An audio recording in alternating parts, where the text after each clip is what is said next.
मी आता माझे सहकारी प्रदेश सरचिटणीस नजीब मुल्ला यांना विनंती करतो की आपल्याशी त्यांनी संवाद साधावा। काल फार खालच्या पातळीवर जाऊन show call doctor Jitendra Rawat यांनी आरोप केले और इसका जवाब तो करारा मिलेगा।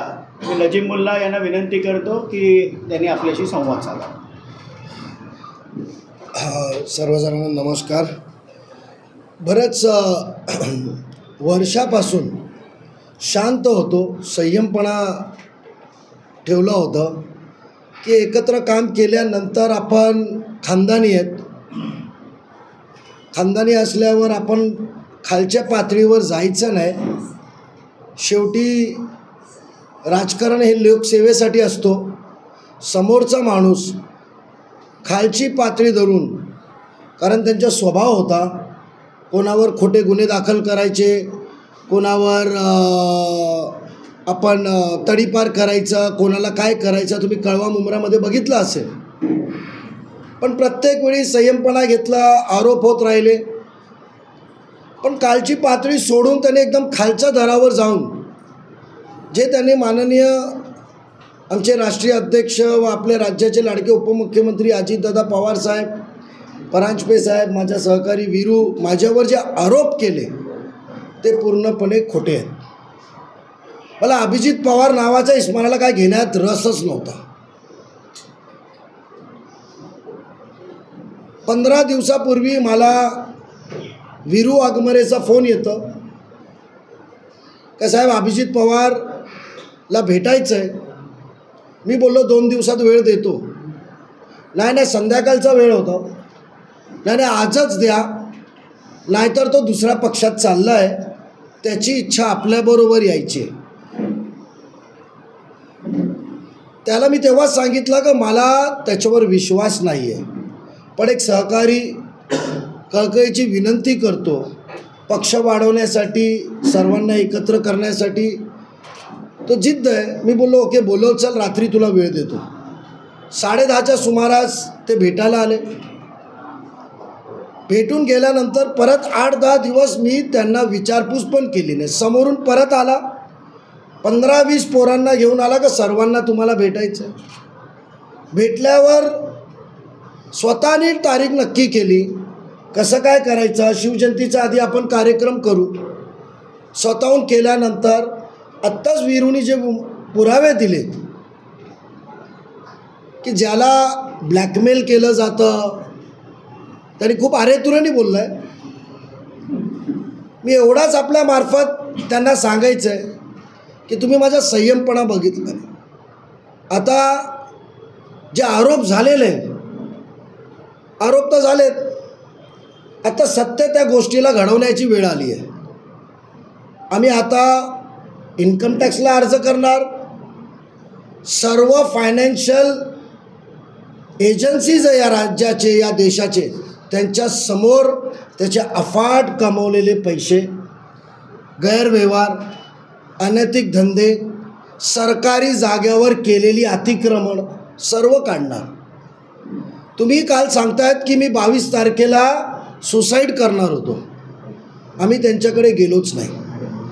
जे आरोप करण्यात आलेले आहेत, आम्ही आज मागणी करतोय आणि आम्ही प्रत्येक आठवड्यात एक पत्र जितेंद्र रावतांना पोस्टाने पाठवणार आहेत। मी आजपर्यंत साहेब म्हणत होतो, जितेंद्र रावतजींना पाठवणार आहेत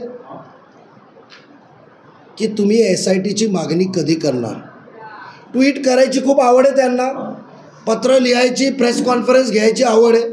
त्यांनी अभिजित पवारनी केलेले आरोप, काल त्यांनी केलेली विधानाच्या बाबतीत त्यांनी स्वतः पत्र द्यावं।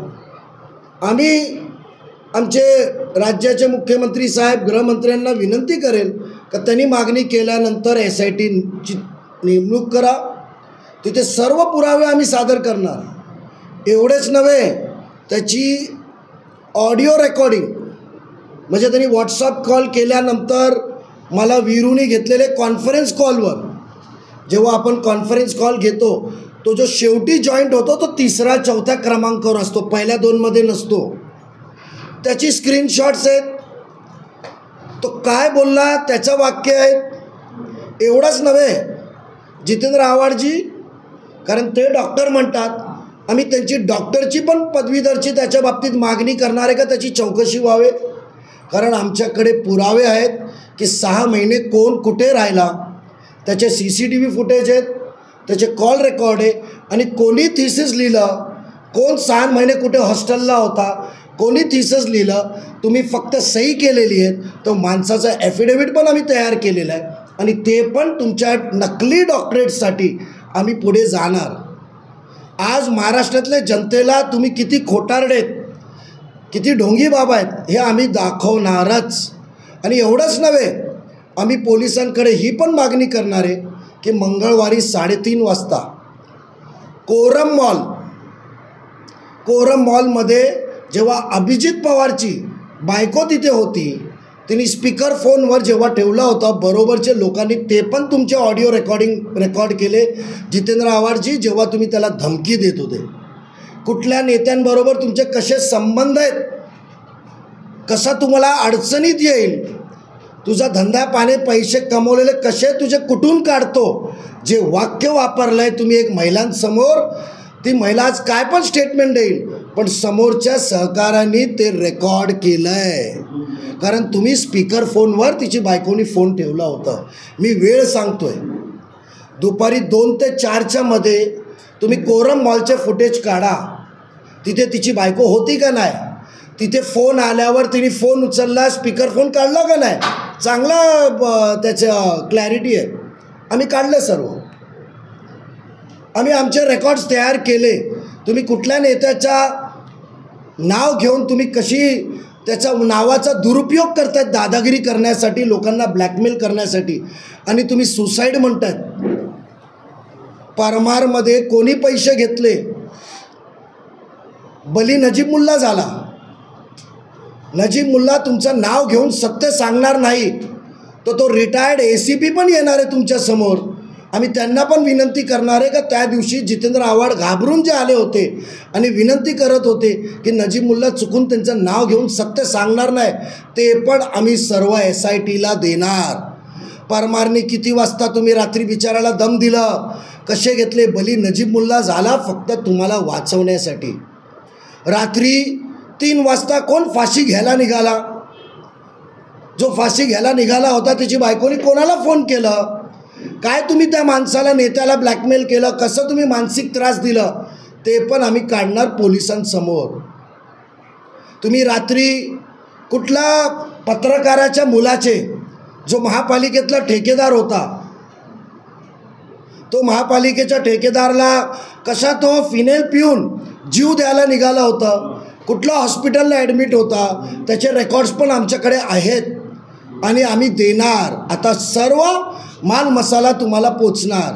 मग तुम्ही किती पैसे दिले, कोण पैसे घेऊन गेला, तुम्ही रस्त्यावर त्या बापाचे कसे पाय पकडले, माफी मागितली, तुमच्या PAने कशी टक्केवारी घेऊन त्याचे पैसे खाल्ले होते, ती रेकॉर्डिंग पण तुम्हाला माहिती नाही. ज्या माणसाला जबाबदारी दिली होती ते पण काढणार. तुम्ही खुनी म्हणतायत, आज निघणार तुम्ही किती खून केलेत, किती बलात्कार केलेत, सर्व काढणार आम्ही आज. आणि आम्ही वेळोप्रसंगी सर्व पोलिसांना पुरावे देणार, चौकशी करायची. आज मी महाराष्ट्रातला रेप्युटेड पर्सन आहे, कॉलेजच्या जीवनापासून व्यवसाय करतोय. जेव्हा जितेंद्र आव्हाडजी खोटे कागदपत्रांच्या आरोपात तुम्ही जेव्हा अँटी करप्शनच्या आतमध्ये होते, तुमच्याकडे गाडी नव्हती, तेव्हा नजीब मुल्लाची स्वतःची नावाची गाडी तुम्हाला दिली होती. तेव्हा तुम्ही आमदार पण नव्हते, तुमच्यावर आरोप होते, कोणी बाजूला राहायचं नाही. तेव्हापासून मी व्यवसाय करतोय.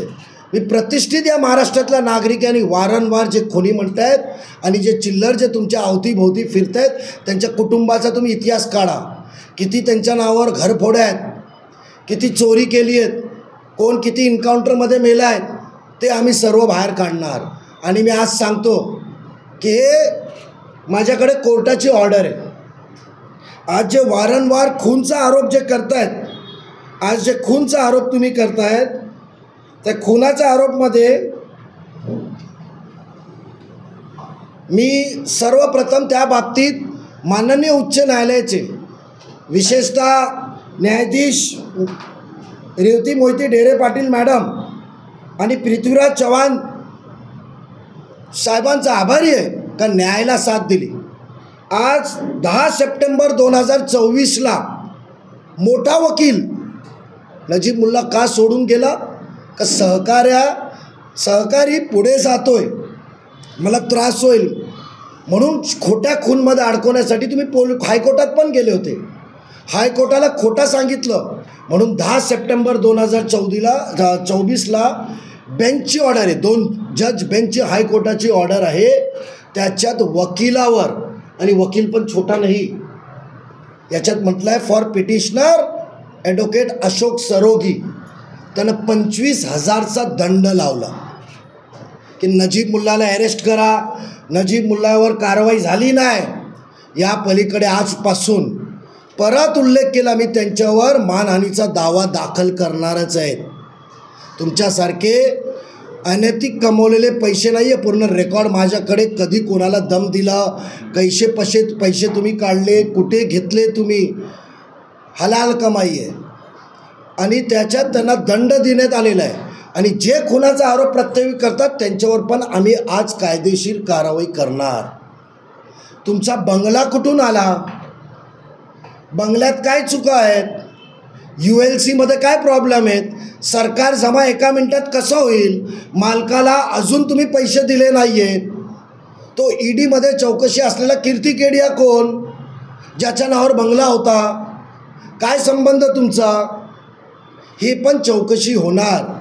तुम्हाला फेसबुक लाईव्ह करायची आवड आहे ना, गोरगरिबांच्या घरांचे बिल्डिंगची, तुमच्या बंगल्याचा फेसबुक लाईव्ह होणार एवढं आणि याच्या, आणि त्याच्यात अनधिकृत बांधकामं बाहेर निघणार. तुम्ही आमदार म्हणून निवडून आले म्हणून लोकांना पाहिजे, तुम्ही म्हणतात पोरींची हाय लागेल, मेरा अल्लाह गवाह आहे. फक्त मोठे मिशा ठेवून मोठा जिगर येत नाही. बड़ी मुच्ची से बड़ा जिगर आता नहीं है, बड़ा जिगर सच्चे दिल से होता है. आज सुखात झोपतो तुम्ही जे खोटे आरोप करतायत आणि खूनमध्ये तुम्ही जे अडकवण्याचा प्रयत्न होता. आज STFनी 100पेक्षा जास्त महाराष्ट्रात लोकांना हँडओव्हर केले. UP STFनी स्थापनेपासून, मायावती राज्यात स्थापना झाली होती त्याच्यानंतर एक पण प्रेस कॉन्फरन्स केली नाही. अक्षरशः जे हत्याकांडचे आरोपी जेव्हा पकडण्यात आले होते तेव्हा पण UPमध्ये प्रेस कॉन्फरन्स झाली नाही. बडे किरकोळ मारणारे एक आरोपी, एक आमच्या राबोडीतला ग्रस्ताला मारलेल्या आरोपीला पकडल्यानंतर प्रेस कॉन्फरन्स तिथे घ्यायची. कोण नार्वेकरनी जाऊन 30 लाख रुपये कुठल्या इन्स्पेक्टरला दिले, हे तुमच्याच सहकार्याने तोंड उघडलं आहे.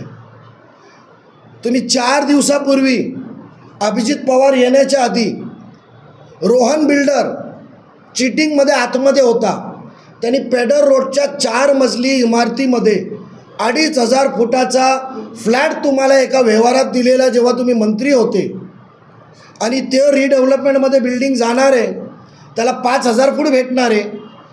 अभिजित पवारचा पक्षप्रवेशच्या 3-4 दिवसापूर्वी अभिजित पवार तुमच्यासोबत ते फ्लॅट बघायला पण गेला होता.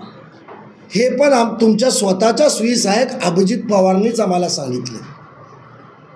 तुम्ही एका RTI ॲक्टिव्हिस्टच्या PAला तुमच्याच माणसांनी कसं पाठवला ते पण आम्ही पुढे काढणार आहोत. माझं एवढाच आव्हान आहे की जितेंद्र आव्हाडजी, युद्धाची सुरुवात झालेली आहे. प्रत्येक वेळी नेत्यांना बदनाम करायचं, खोटं सांगायचं. आम्ही वारंवार परांजपे साहेब आणि आम्ही संयमपणा बाळगला की आपण खालच्या पातळीवर जायचं नाही. पण आता महाराष्ट्रातले नागरिकांना तुमच्या बाबतीतले सर्व प्रकार आम्ही काढणार.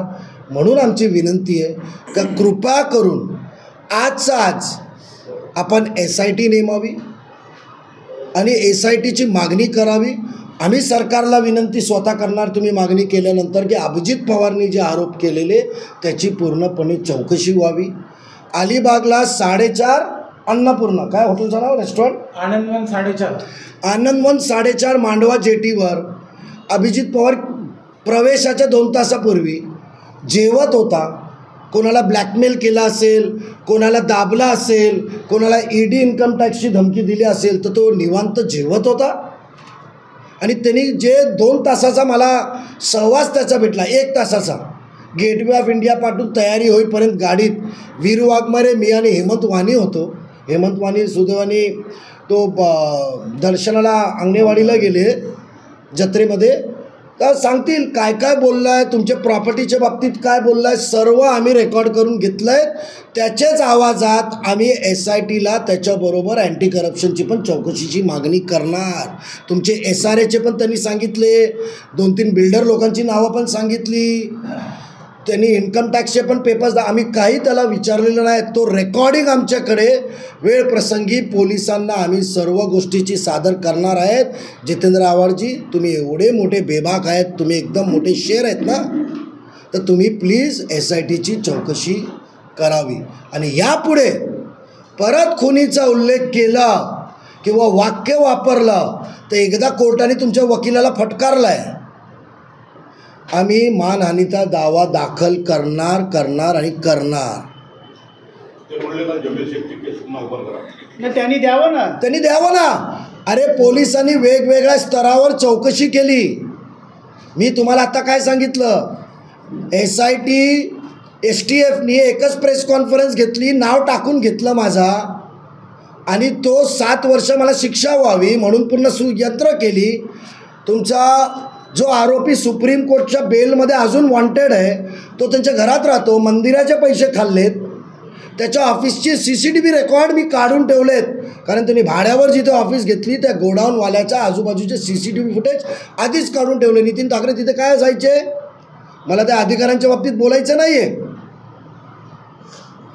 तर म्हणून ते नाव टाकलं, व्यवस्थित चौकशी झाली, मुख्य आरोपी सापडला आहे. मुख्य आरोपी सापडल्यानंतर तुम्ही हायकोर्टात गेले, हायकोर्टाने तुमच्या वकिलाला दंड लावला ना, खूप कमी वेळा दंड लावतात, आणि कोर्टाने त्या वकिलाला सांगितलं I feel to seize your सनद, त्याची सनद कॅन्सल करायला निघाले होते आणि सिनियर काउन्सिल येते, तर दंड लावला ना. ऑर्डर तुम्हाला 10 सप्टेंबर 2024ची वाचून दाखवू का मी इंग्लिशमध्ये.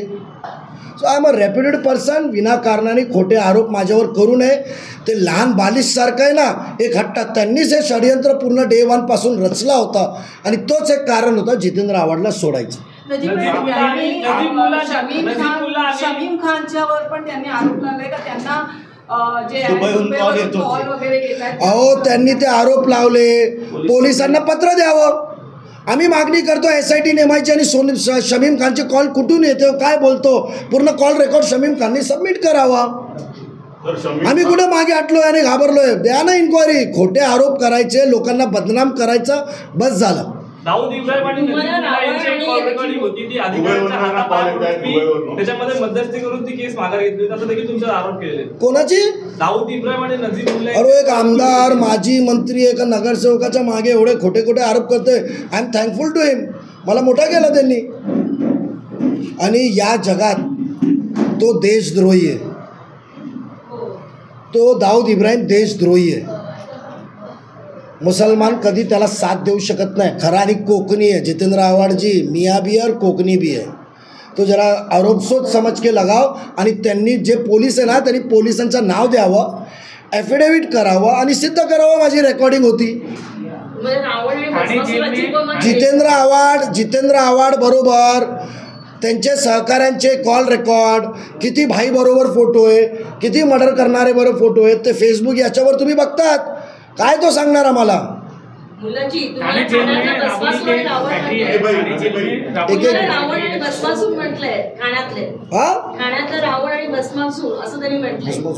रावण आणि भस्मासूर ना, स्वतःची उपमा स्वतःला त्यांनी दिली. अहो तुम्हाला एवढे पुरावे दिले, तुम्हाला ओपनली मुद्देसह आम्ही सांगितलं, त्याच्या बंगला, त्याच्या येऊरचा बंगला, आदिवासीची जागा कशी हडपली आहे, संजय गांधी नॅशनल पार्क, त्या फॉरेस्टची जागा गेटमधून एंट्री केल्यावर राईट साईडची कशी त्यांनी पूर्ण अतिक्रमण करून ताब्यात घेतली आहे, या बंगल्याच्या रेमंडची जागा कशी कंपाऊंड तोडून घुसला आहे, सर्व तुम्हाला सिद्ध होईल. आता आम्ही जाणार, आम्ही मागे लागणार म्हणजे लागणार. आणि आता त्यांनी रडीचा डाव करू नये की माझ्या मागे लागले. आम्ही हे जाहीररित्या सांगतोय, प्रत्येक त्यांच्या अव्यवहाराची, भ्रष्टाचाराची मागणी आम्ही करणार. आणि काल ते हे देखील बोलले की ढसाढसा शमीम खान शरद पवार साहेबांसमोर रडले, एका भाषणामध्ये शमीम खानाने 500 कोटी रुपये मुंबऱ्यात येऊन कमवले अशा प्रकारचं स्वतः वक्तव्य जितेंद्र आव्हाड यांनी दिलेलं आहे. आणि मित्तल रोडला जे महापालिकेची रिझर्वेशन्स नाईस वर्ल्ड या कंपनीने ढापलेत, महापालिकेचं नुकसान केलं आहे, त्याच्या विरुद्ध देखील माननीय मुख्यमंत्री देवेंद्रजी फडणवीस साहेब यांच्याकडे आम्ही लेखी तक्रार करणार. कळव्याचं कार्यालय शासकीय जागेवर कसं आहे याची चौकशी करणार. आमदार निधीतील अनेक कामं प्रशासकीय मंजुरी नसताना कशी केली या प्रत्येक गोष्टीच्या चौकशीसाठी आम्ही लेखी तक्रार करणार. उगाचच रडीचाडाव करू नका की माझ्या मागे लागले, मला त्रास द्यायला लागले. त्यांच्या प्रत्येक भ्रष्टाचाराच्या मागे आता हात धुवून आम्ही लागणार. आम्ही खूप संयम बाळगला, पण सातत्याने राष्ट्रवादीचे आमचे सरचिटणीस नजीब मुल्ला यांना कोर्टाने देखील कुठल्याही प्रकारे त्यांचा सहभाग नाही ही क्लीन चिट दिल्यानंतर वारंवार समाजामध्ये त्यांना बदनाम करण्याचं काम जे show call doctor Jitendra Awhad करत होते, त्यांच्या ईट का जवाब पत्थर से मिलेगा हे त्यांनी आता लक्षात ठेवा. आणि शमीम खानचा उल्लेख तुम्ही केला. आमच्याकडे महापालिका आयुक्ताला आपण 2013 साली 12 किंवा 12च्या आधी तुम्ही कुठल्या पद्धतीने तुम्ही शमीम खानला ग्लोबल पार्कमध्ये तुम्ही अडकून गुन्हा दाखल करण्यासाठी वारंवार दबाव टाकत होते. आणि तो तुमची पत्राची तारीख आणि त्याच्यानंतर शमीम खानने राष्ट्रवादी काँग्रेस पक्षात केलेला प्रवेश ते जरूर काढणार. कोरम मॉलची रेकॉर्डिंग तिथं खूप धक्कादायक आहे. तुम्ही अभिजित बायको समोर वापरलेले अपशब्द, घाणेरडे वाक्य आणि नेत्याचं नाव घेऊन तुम्ही सांगितलेलं वाक्य ते तर खूप मोठा बॉम्ब आहे. ते आम्ही त्या नेत्यासमोर पण जाऊन दाखवणार आणि पोलिसांकडे पण सादर करणार. आपल्यावर एक आणखी आरोप आहे, अजून एक आरोप आहे का महापालिका जे आहे एकच माणूस चालवते आणि 14 आपण पत्रकार आहेत, ऐका माझं. मी आधीच सांगितलं मी व्यावसायिक आहे. मी बिझनेसमॅन करणं चुकीचं आहे. राजकीय माणसं करू शकत नाही. त्यांच्यासारखं धंदे नाही आहे माझे पैसे काढायचे ठेकेदारकडून. मी बिझनेसमॅन आहे. 4थ्या मजल्यावर जातो, 3ऱ्यावर जातो, 2ऱ्यावर जातो आणि महापालिकेत जातो. लोकांची कामं करतो. तुम्ही येतात, किती लोक असतात गरीब, कुठले श्रीमंत ठेकेदार बिल्डर माझ्या घरी नसतात, ऑफिसला नसतात. गोरगरीब ठाणेकर असतात. सर्व पक्षाचे नगरसेवक आम्ही मिळून लोकांची कामं करतो. त्यासाठी मी निवडून येतो. ते माझं काम आहे आणि मी ते काम करत राहणार. तुम्हाला जळूपणा का तुमच्याकडे गर्दी येत नाही तर. थाने जेल में राबड़ी की एक बेकरी है. थाने जेल में थाने जेल में बेकरी राबड़ी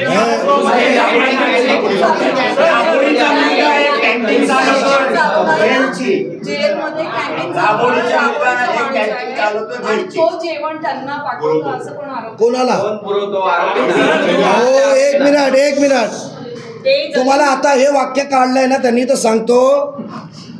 इरफान सोनू ज्यांनी जमील शेखला हत्या केली, त्यांनी गोळी झाडलं असं पोलिसांच्या चार्जशीटप्रमाणे त्या आरोपीला पकडलं आहे. शिलफाटाची रेकॉर्डिंग आहे. त्याचा बिल कोणी भरला? त्या कुटुंबाला विमानाने कोणी आणलं? त्याचं घर कोणी गावात बांधून दिलं? कुठल्या कुरिअरनी त्याला बदाम पिस्ते त्यांच्या घरी गेले, कपडे गेले? त्या कुटुंबाचा आणि जमील शेखच्या कुटुंबाचा, म्हणजे ज्यांनी गोळी मारली आणि ज्याला मेला बिचारा अल्लाह गोपा, त्या दोघांचा कुटुंबाचा रडताना, एकमेकांना मिठी पाडताना जे हॉस्पिटलचे फुटेज आमच्याकडे आहेत. जे हॉस्पिटलला कॉम्प्रोमाइज कोणी दोघांचा घडून आणलं आणि तुम्ही दोघांनी एकत्र व्हा. म्हणजे जो माणूस बिचारा मेला आहे त्याचं कुटुंब आणि ज्यांनी मारला आहे त्याचं कुटुंब, इन्क्लुडिंग तो सोनू, ज्या दिवशी तलोजा जेलमधून तो जेला मेडिकल चेकअपसाठी गेला, तिथे कोण दबाव टाकला, तिथे कोण फोन केलं, ते पण त्या अधिकाऱ्यांनी आम्हाला सांगितलं आणि आम्ही जेला जाऊन त्याचे फुटेज पण काढले. रूममध्ये बसलेत, एकमेकांशी रडतायत आणि एकमेकांशी बोलतायत.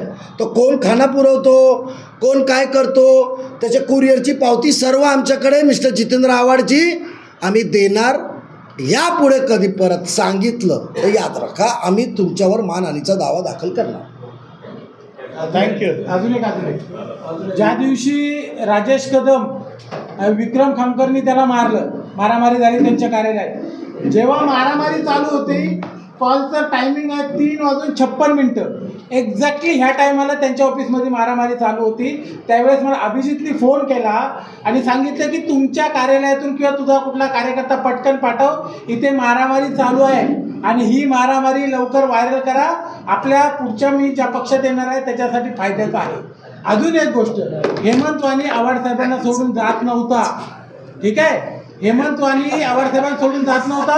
हेमंत वाणीच्या बायकोला हे सांगण्यात आलं की ऋताबाईंनी सांगितलंय की हेमंत वाणीचं घर आम्ही पोचतो, असं तसं हेमंत वाणीला सांगितलं.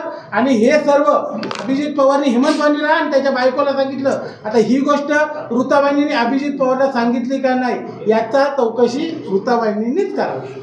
धन्यवाद. आपण एवढ्या मोठ्या संख्येने आलो. कुठल्याही खालच्या पातळीची टीका जितेंद्र आव्हाड यांनी केली तर आरेला कार्य और ईट का पत्थर जवाब पत्थर. हो तो गया.